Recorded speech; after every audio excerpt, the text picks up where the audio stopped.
पवित्र रथयात्रा अवसर में पुरी जिला वरिष्ठ नागरिक सुरक्षा मंच तरफ भक्त और श्रद्धालु मानू सेवा जोगाई दि जाइछि।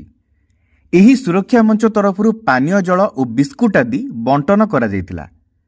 पुरी जिला वरिष्ठ नागरिक सुरक्षा मंचर समस्त कर्मकर्ता बहु आग्रहर सहित भक्त और श्रद्धालुंक सहित आलाप करुथिले। भक्त और श्रद्धालु माने मध्य अनुष्ठानर कर्मकर्तांकु साधुवाद देबा सहित उल्लेखनीय सेवा जोगाई देबा पई भूयसी प्रशंसा करथिले। जो भक्त माने जगन्नाथ को दर्शन करने रथ यात्रा को आसुचंदी अनुष्ठान तरफ आमर पानी और शुखला खाद्य बिस्कुट सबू बंटा जाउची। प्रत्येक भक्त आसिक खुशी नहीं जाउचंदी। गत वर्ष थिला चलित वर्ष भी होइछि। ता पर वर्ष भी आशा करछु पुणे आउरी अधिक उत्तर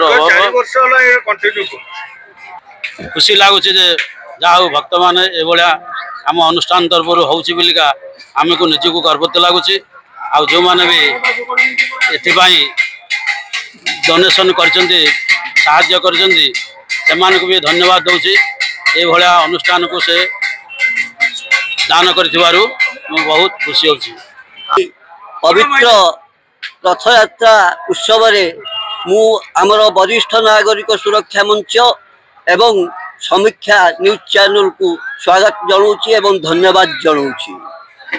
आमर पुरी जिला वरिष्ठ नागरिक सुरक्षा मंच 2017 मसीह अनुष्ठित हो दीर्घ ये कार्यक्रम को आम दीर्घ 6 वर्ष धरी परिचालना कर आसुचु। आम सहित भी बहुत बंधु माने मिशिछंती।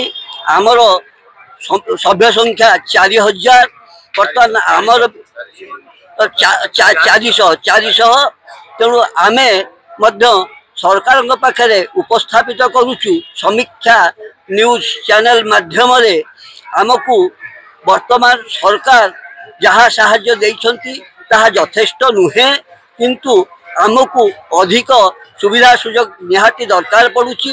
जो माने वरिष्ठ नागरिक माने अछंती से माने जो निर्यातना भोग करछंती सेथिपाई आमे एई अनुष्ठान माध्यम आम वृद्धाश्रम के खोलने को चाहूँ। से आमको निहाती अनुष्ठान जगह निहाती दरकार पड़ुची। तेणु सरकार आम वरिष्ठ नागरिक मान कथा शुणा को निवेदन करुच्ची। पुरी बड़दाण्डरू समीक्षार वरिष्ठ सांबादिक श्रीजुक्त विश्वनाथ पंचंक रिपोर्ट। समीक्षा न्यूज लाइव भुवनेश्वर।